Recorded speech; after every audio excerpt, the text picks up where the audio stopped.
আসসালামু আলাইকুম। বরাবরের মতো আজকে আমরা শিখব এসএসসি রসায়ন 11 অধ্যায় খনিজ সম্পদ জীবাশ্ম পর্ব 2।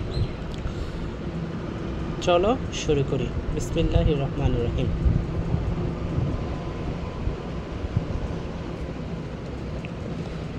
প্রথম হচ্ছে কি হাইড্রোকার্বন। আচ্ছা ভাইয়া, হাইড্রোকার্বনটা কি? এই যে হাইড্রোকার্বন বলা হয়েছে, হাইড্রোকার্বনটা কি? হাইড্রোকার্বন হলো কার্বন হাইড্রোজেনের সমন্বয়ে গঠিত যৌগ। কার্বন আর হাইড্রোজেনের সম্পর্কে এই যে কার্বন কি ভাইয়া? এটা হচ্ছে কার্বন, হাইড্রোজেন হলো হাইড্রোজেন। তার মানে হচ্ছে কার্বন হাইড্রোজেন সমন্বয়ে গঠিত যৌগের নাম কি? হাইড্রোকার্বন। ভাইয়া সংখ্যাটা লিখে দেন। হ্যাঁ, লিখে দিন।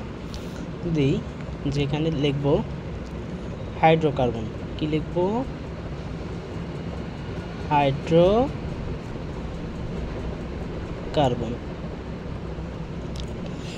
হাইড্রোকার্বন হলো কার্বন ও হাইড্রোজেন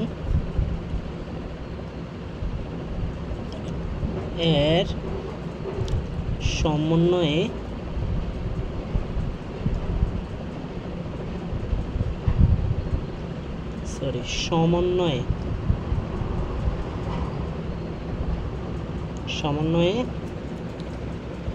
হাইড্রোজেন ও কার্বন ও হাইড্রোজেনের সমন্বয়ে গঠিত যৌগ। তার মানে এটা হচ্ছে কি?